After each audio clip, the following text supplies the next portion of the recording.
Okay, so nakasubmit ka ba, Liz? So I hope nakasubmit pa kayo.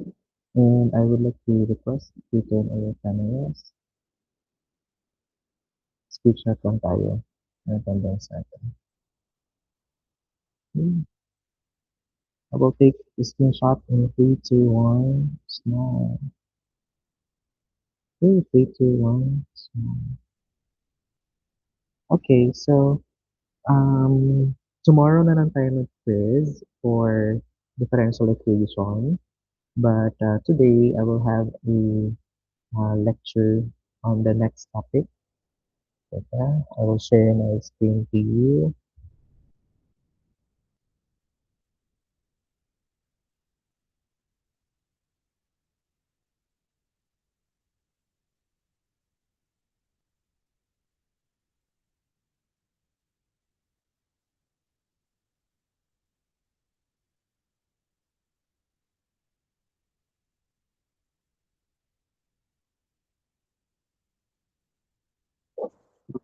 Okay, so can you see my presentation now?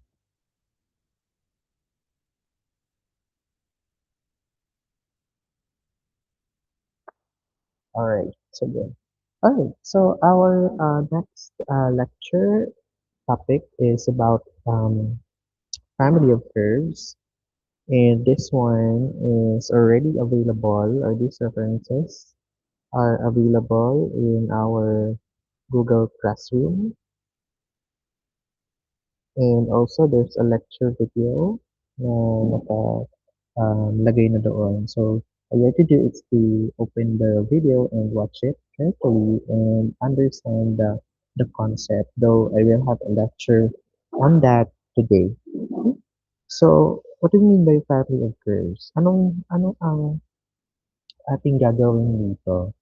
So, first is family of curves is application of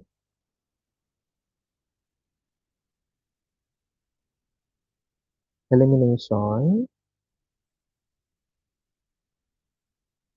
of arbitrary constant. Okay?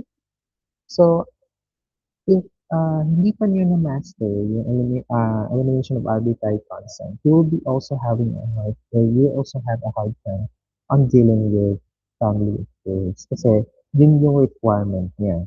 Number two is, so this one is, first requirement, you need to master elimination of arbitrary constant before you proceed on solving family of curves. Number two is, okay, number two is you need to know what are the different formulas or general formulas. Know and memorize general formulas of curves or different types of curves. Different curves. Okay? So ano yung mga ano natin? Ano nga yung mga um, yung ating mga graphs before? Kung naaalala niyo, may mga different types of graphs tayo. Di ba? We have a line. So, example na dyan. Meron tayong lines. We have parabola. 3 is hyperbola. 4 is circle. 5, ano pa? Ano pang may mga ano tayo? Parabola, ellipse, no? Okay. So these are examples of curves, okay? And since we have to know what are the general formulas, okay, kailangan memorize natin siya. Kasi it will not be given during your examination. Okay? So I will not allow you to bring an extra sheet of paper or an index card for your formula. So hindi kayo nai-allow. So you need to memorize. No? You need to memorize all the general formulas of each um, curves. Okay, but I guess you can search it on the internet. You can compile it and then try to memorize it. Okay, try mo lang i-memorize. So ano ba yung generally or technically uh, ibibigay ng problems for family of curves? So technically, and family of curves, number one, word problem. Word problem yung ating problems not involving family of curves because it will state the conditions of the problem.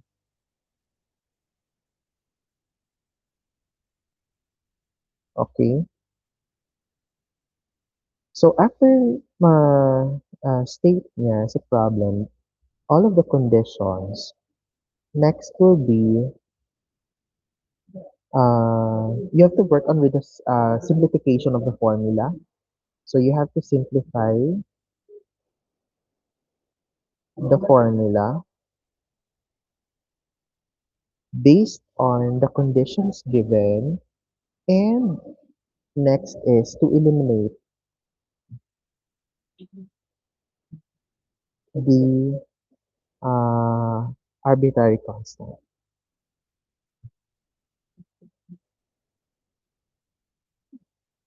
okay? Or constants if meron, marami, okay? So, yun lang. It will be given in a work problem.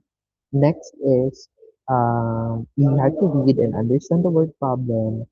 Next is to identify kung ano yung general formula na needed. Then right after, we substitute the conditions given in the problem on our general formula. Okay? Right after substitution on that, we need to simplify first the formula, and then right after, we will eliminate the arbitrary constant. Okay? Kung meron mang more than one arbitrary constant, you need to derive it based on the rulings ng ating elimination of arbitrary constant. So we need to derive it uh, based on how many arbitrary constants are present in our equation. Okay? So let's first try ito na lang. Okay, problem number 2. Okay, so this one is already available, or this reference is already available in your G class, so you can download it later. So first is to find the differential equation of the family of circles having center on the y-axis. Sir, why do we say that it's a family of curves? No. For this example, we are tasked to find a differential equation fit for all family of circles having their center on the y-axis. If we are going to graph, okay, so if we're going to graph this, for example, um, sabi niya, no, iba ang condition niya is circles, okay, having their center, okay, yung gitna ng circle nila nasa center ng y-axis. So, ito yung y-axis natin, di ba? So, this is our y-axis, this is our x-axis. So, lahat daw ng circles na ang center nila is on the y-axis. So, ano ba yung mga points ng y-axis natin? Meron tayong origin, okay? We have different coordinates, right? For each uh, segment of y. Tama? So, marami tayong, ano, no? Marami tayong dots dyan. May mga 1, 2, 3, 4, 5. So, infinite. No? It talks about, or it wants us to get, the formula or the general formula or the differential equation for that family of circles. So, may circle dito, circle dyan, circle dito, Circle, circle, circle, circle, circle, circle. So lahat ng center nila is on the y-axis, but different yung kanilang location. Am I right? Tama? You get me, guys? Okay. So now, what your task is to find, the general formula or the differential equation of all of these circles. Okay? Or what you say na family of circles on this specific condition. On this specific condition.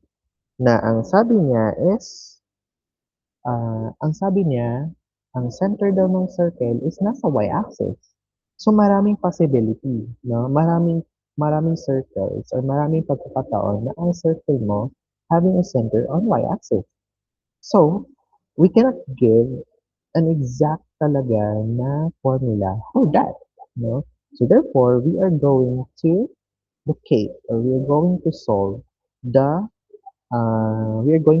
the family of circles na yung equation niya talaga is good for all, no? Good for all circles na nandito sa ating diagram. Okay, nakuha niyo? So parang general na siya.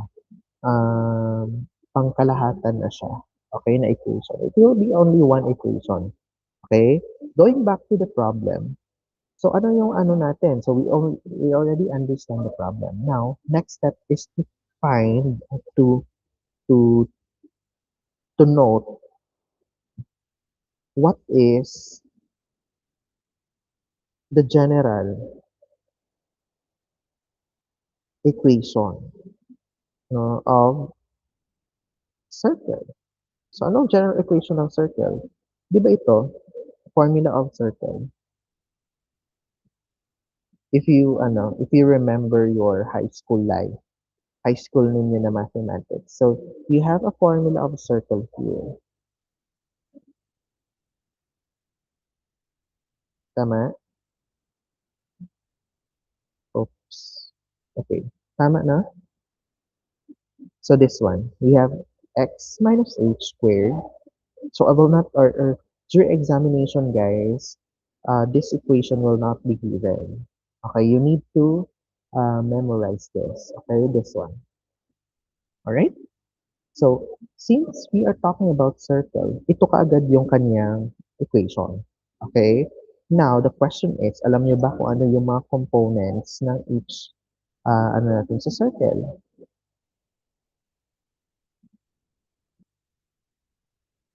So, we have here this one.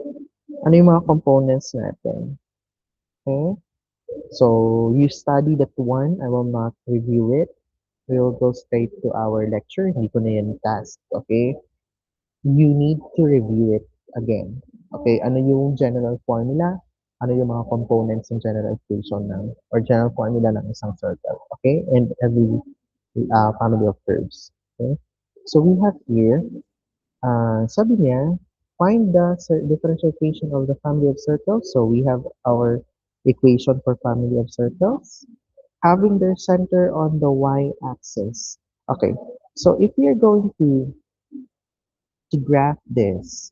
So anong malalaman niyo? Anong makikita niyo? We take note that the zero here, okay, itong zero dito is ang inyong, ano, what's this? Your x coordinate. Tama? Tama ba, guys?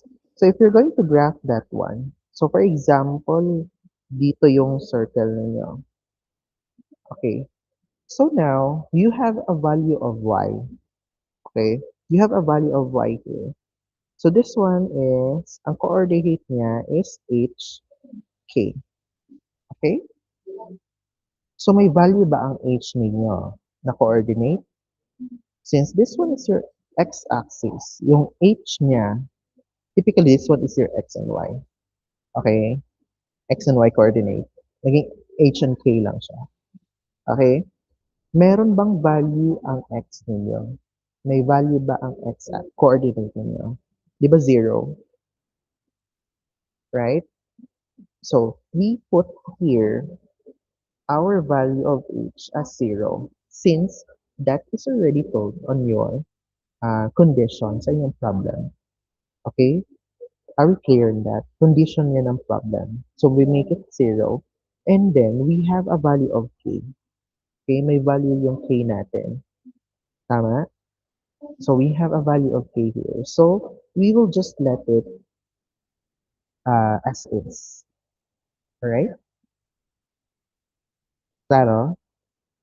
Now, may minention ba ang inyong problem or condition about the radius? This one is radius, right? May minention ba ang problem about the radius? May conditions ba siya? I think wala, no? Wala naman. Okay. So now, since wala siyang conditions, we can just write it as this. Okay? So ito na. Okay, now, um, since we already substituted the value of 0, cancel out na yan.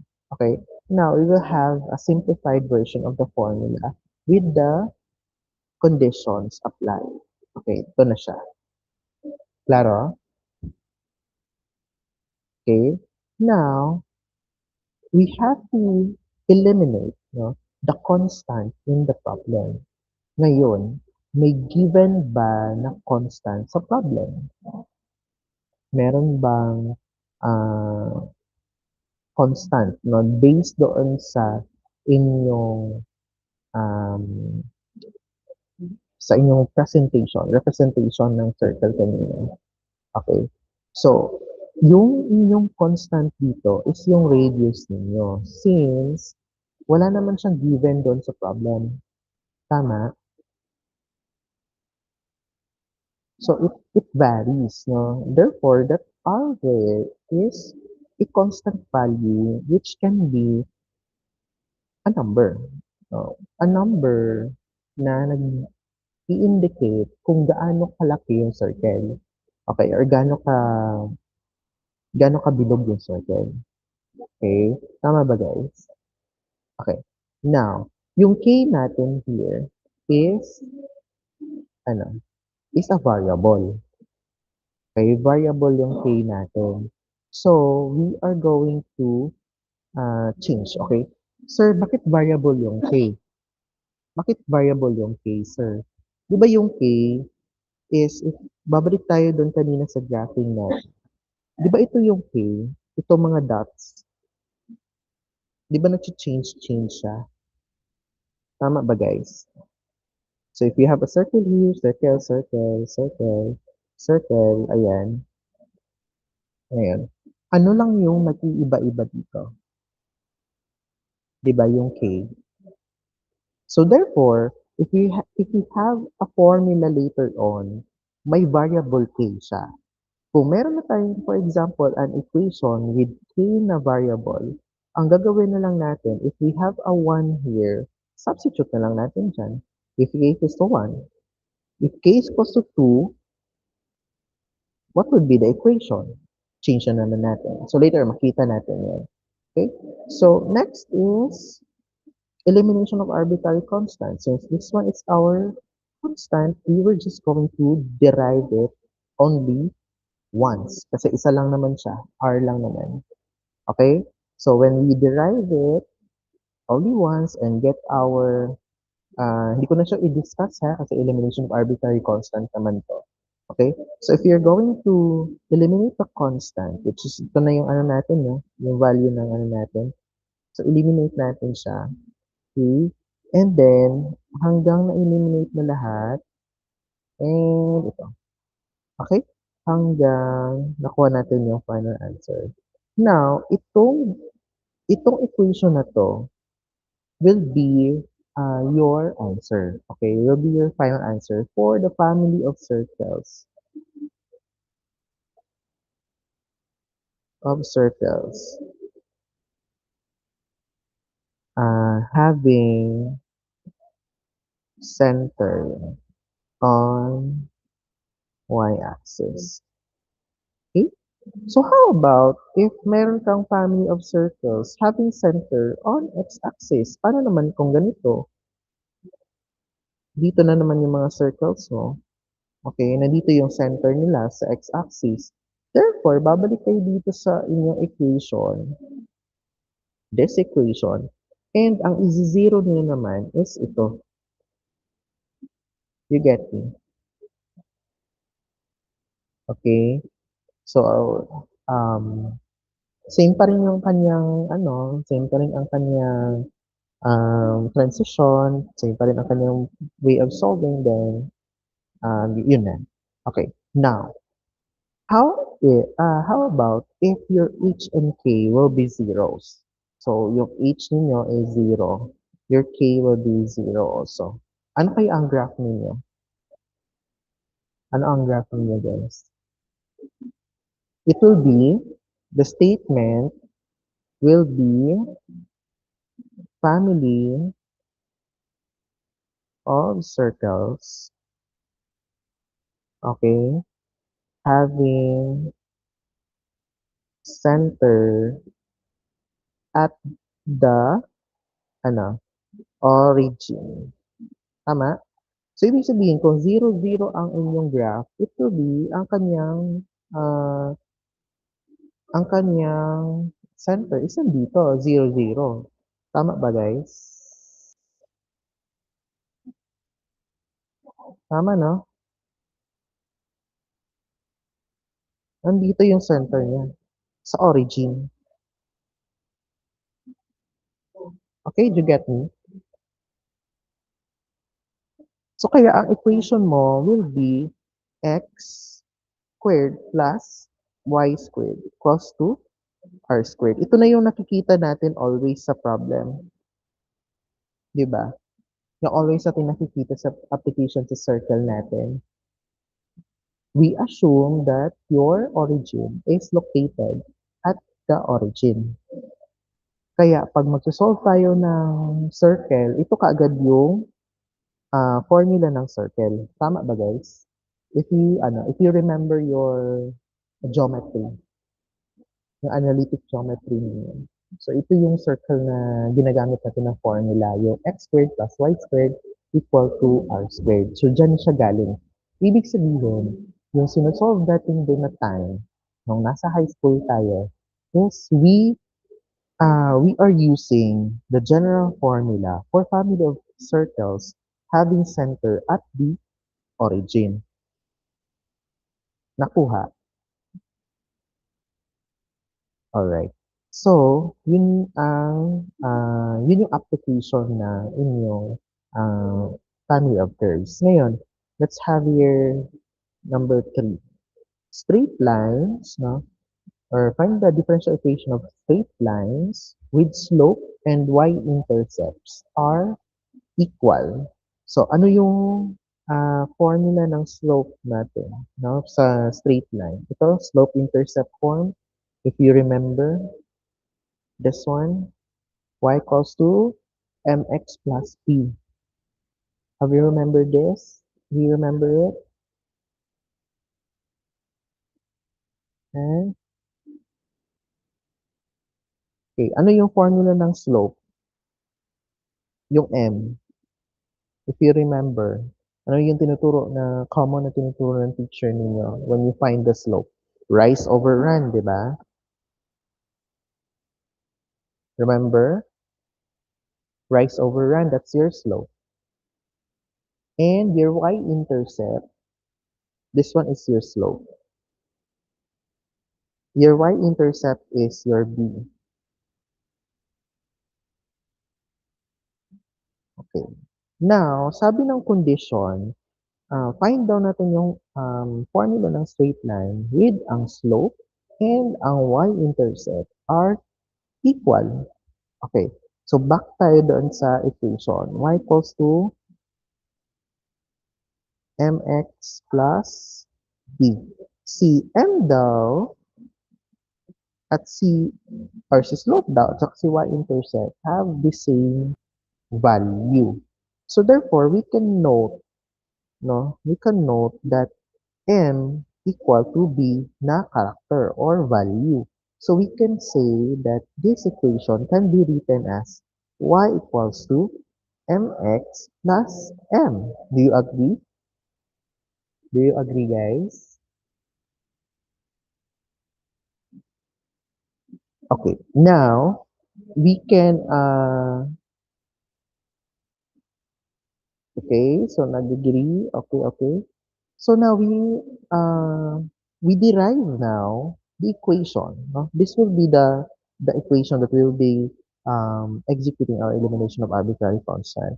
Since our m here are the constant and they are the same, we will just going to what? We are going to derive it only once. Okay? So that's why nag-derive lang tayo dito ng isang beses. Ito.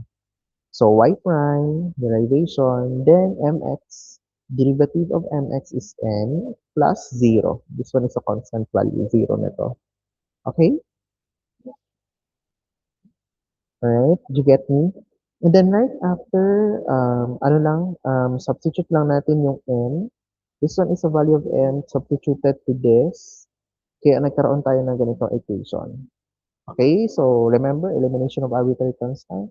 We need to really eliminate the constant in the equation. So, meron tayong equation 1 and 2, which is equation 1 natin, yung general form, and yung ating derived formula, which is ito. So, we substitute it, and then, simplification na lang ito ng answer, and we have here our value, or our equation. So, this one is the family of straight lines, okay, having slope and y-intercept are equal to each other. Okay, so did you get me, guys? Okay, so yan na yung final answer ninyo. Sige nga, you try to answer this. Ito yung kanina.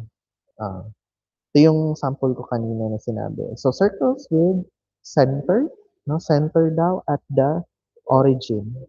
So, ibig sabihin, itong h and k ninyo will become 0. Tama? So, this will be 0, this will be 0. Okay? So, substitute natin, meron tayong ganitong formula. Alright? Tama, guys? And then, i-derive lang natin kasi may constant tayo. Isa lang yung constant natin, which is itong r. Okay? So, derive lang natin isang beses, then, ba't nawala yung 2, sir? Divided by 2. Divided by 2. Okay? So, this one cancel out, cancel, cancel. Kaya naging x dx, y dy equals to 0. Okay? Sir, ba't nawala yung dx? If you're going to divide x dx plus y dy equal to 0, you divide it by dx. Okay? So, cancel out. This will become x plus dy over dx is y prime. Okay? Y prime equal to 0. Kaya naging ganyan. Okay? Question? Okay. So, ano yung hadlang sa inyong solving? Dapat, kailangan, or ano yung dapat ma-master ninyo yung elimination of arbitrary constant. Balik na naman tayo sa derivatives. Derivatives. Dito tayo nagkakaproblema kasi hindi marunong mag-derive. No? Nakapasa sa MEC 1 pero hindi marunong mag-derive. Okay? So, you need to double time, triple time. You have to really review derivatives. Later na naman on our next topics, ang ating namang gagawin is to integrate. Mag-i-integrate na naman tayo. Kaya itong midterm is puros ano siya, derivatives. On the finals, puros integral. Applications of integral calculus. Okay? So, any question with this problem? Okay, wala naman so far.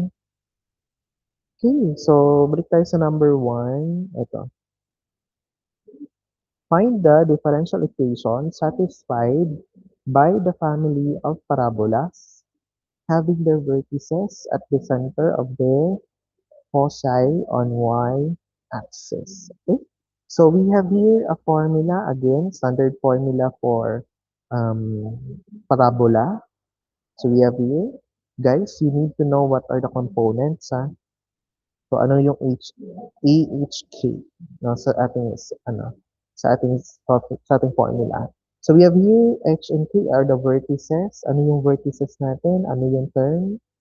No? Ano yung foci? Okay? So you need to review that one. Hindi na ako magre-review niyan. Vertices, ano yung foci, focus, opening. Okay, so kayo na mag-review niyan. Hey, did you get me, guys?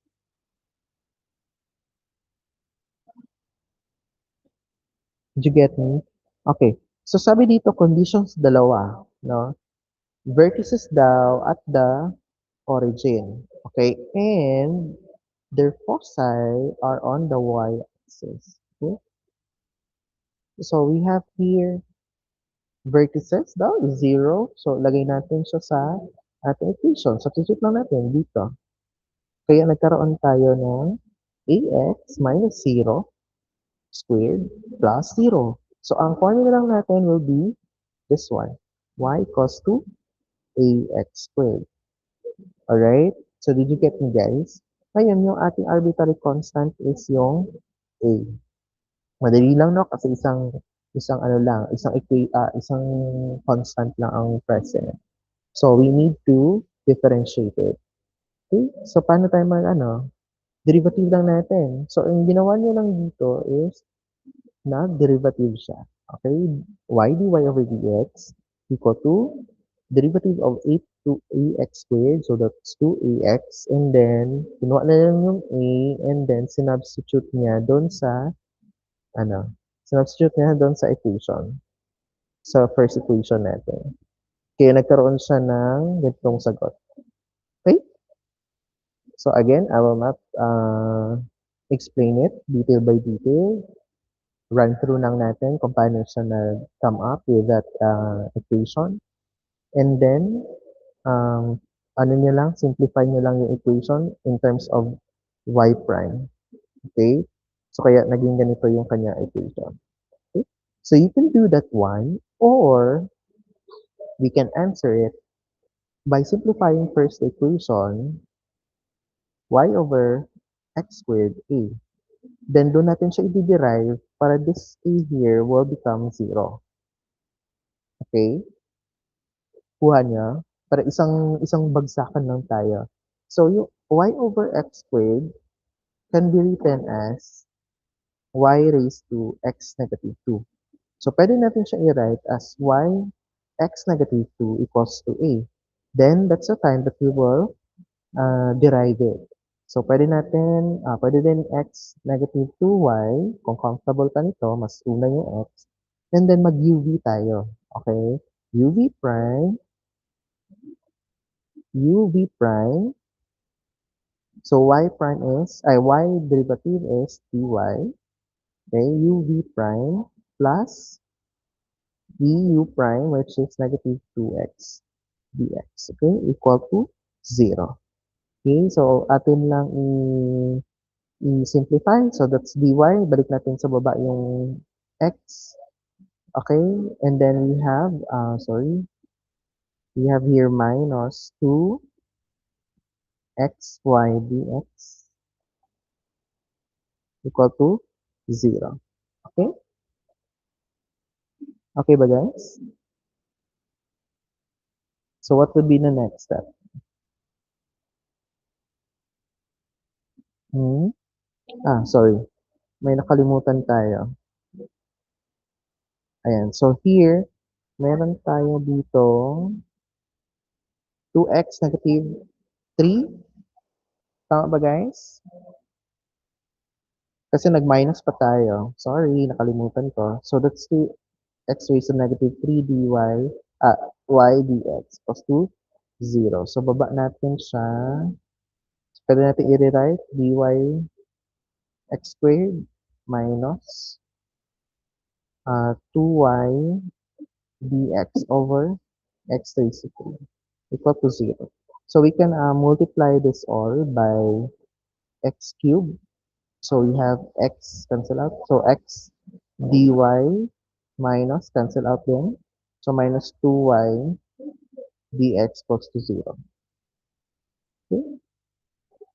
So pwede din natin siya in terms of y prime para mag-same tayo dun sa sagot natin sa ating example. So we will divide this all by dx. Sorry.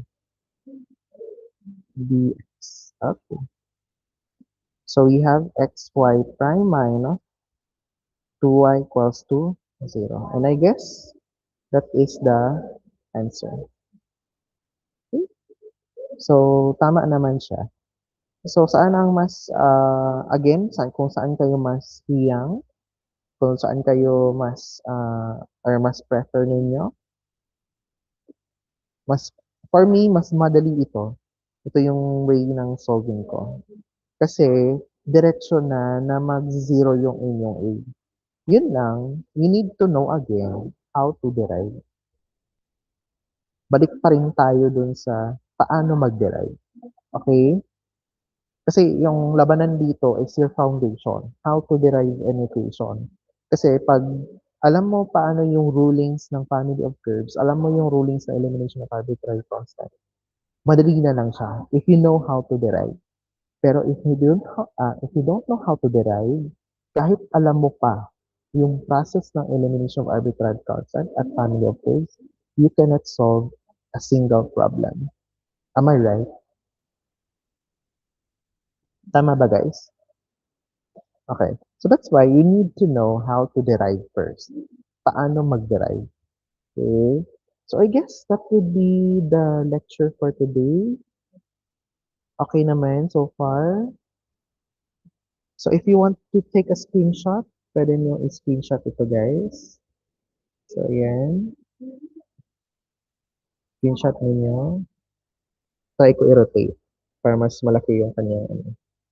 Ayan. So screenshot ninyo. Okay. Next page. Ayan. Screenshot. Take a screenshot. Alright, next page. Screenshot.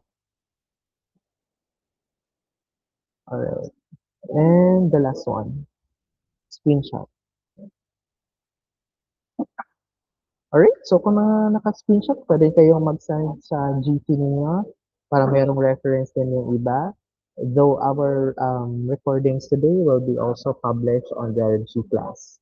Okay? So don't worry, our session now will be published later on sa ating G class. Okay? So any question with our lecture for today? Wala naman. Questions? Sir, need ba jud na i-memorize tanan ang formula, no? General formula sa ating equation.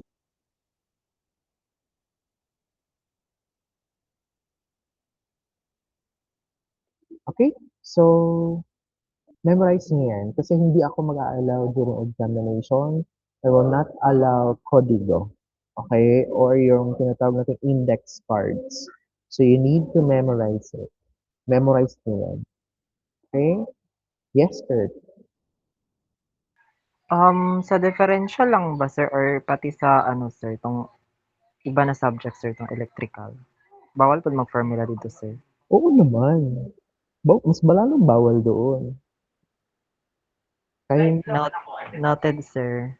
kaya niyo yan. Na kaya gani sa uban, kaya na eh. Na kaya gani ako, di ba? So, kaya natin itong lahat. So, ano lang yung kulang? We just need to be uh, be active sa ating lesson, study, no? Huwag kayong mag-study guys na a night before the exam. Magka-cram kayo niyan. You cannot put it all, no? Yung lahat ng i-discuss natin ngayon, marami pa guys, okay? You cannot put it all in one night. Then ipaprocess mo yan sa iyong brain. Your brain cannot do it. Okay? Even me, kahit ako, no? Kaya when I was in college, I do study 2 weeks, 3 weeks before the examination. You start studying.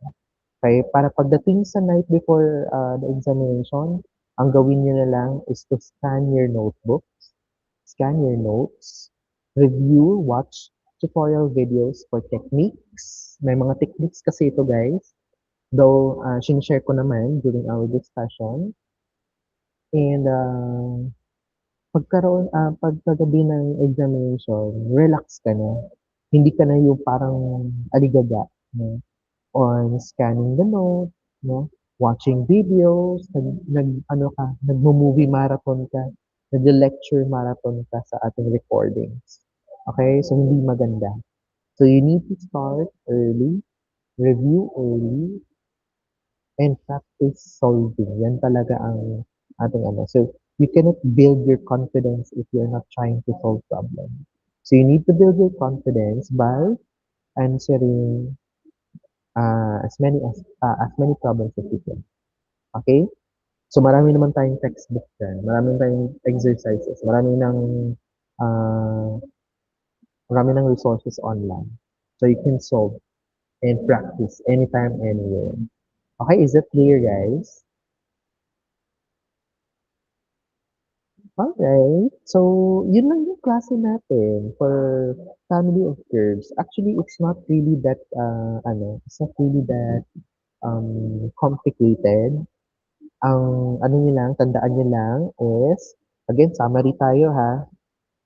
So, first thing to do is to, again, first is to know the required general formula. Okay? Anong next? Once we know the required formula, we need to know the conditions. Okay? Ano yung mga conditions sa ating problem? Number 3, if we already know the conditions, we need to apply the conditions in the general formula. Okay? Then number 4 is to eliminate the arbitrary constant. Okay? Number 5, lastly, is to simplify answer in terms of y prime. Okay? Okay, so screenshot ninyo guys sa steps. Ito lang. Yan lang yung steps ko. Know the required general formula. So if you know what's the general formula of the specific curve, write it. Number 2, know the conditions. You need to analyze the problem kung ano yung mga conditions na binigay. Number 3, apply the conditions. Kung ano yung mga nakalista na conditions, you apply it on your general formula. Then after you apply it to the general formula, you need to eliminate the arbitrary constant. Then right after eliminating the arbitrary constant, you simplify the answer in terms of y prime. No? In terms of y prime, yung dy over dx, gawin natin y prime. Okay? We turn it into y prime for our final answer. Okay? You get it? You get it, guys? Madali lang ba? Okay, madali lang. Di ba madali lang siya? It's just an application of elimination of arbitrary constant in family of curves. So, ang nangyari lang dito is naglagay lang tayo ng dagdag lang. Okay? Dagdag lang dun sa process. Okay, I hope that is clear to you, to all of you. Any more questions? Kaya natin yun, guys. May mga lesson pa tayo na i-discuss. I guess I can discuss siguro mga four topics for this week.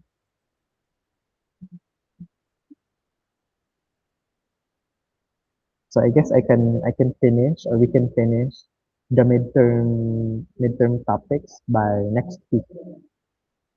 And then ang gawin na lang natin is we practice with it, no? Magbigay na ako ng mga examples for us to practice. Okay?